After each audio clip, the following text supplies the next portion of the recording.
మీ pregnancy journey హెల్దీగా ఉండాలంటే మీరు ఎంత వెయిట్ గెయిన్ అవ్వచ్చు?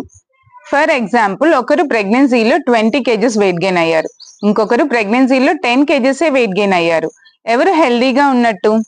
ఎక్కువ వెయిట్ గెయిన్ అయ్యారు కదా అని 20 కేజెస్ వెయిట్ గెయిన్ అయిన వాళ్ళు హెల్దీగా ఉన్నట్ట? అస్సలు కాదు.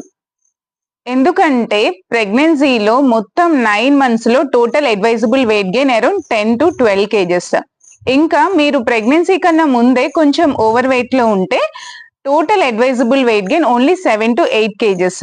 ప్రెగ్నెన్సీలో ఎక్కువ వెయిట్ గెయిన్ అయితే ప్రెగ్నెన్సీ కాంప్లికేషన్స్ అంటే బీపీ, షుగర్, థైరాయిడ్ ఇంకా డెలివరీ కాంప్లికేషన్స్ కూడా కొంచెం ఎక్కువగా వచ్చే ప్రమాదం ఉంటుంది. అందుకని మీరు ప్రెగ్నెన్సీలో ఎంత వెయిట్ గెయిన్ అవుతున్నారు అన్నది ప్రాపర్ గా చెక్ చేసుకుంటూ ఉండాలి.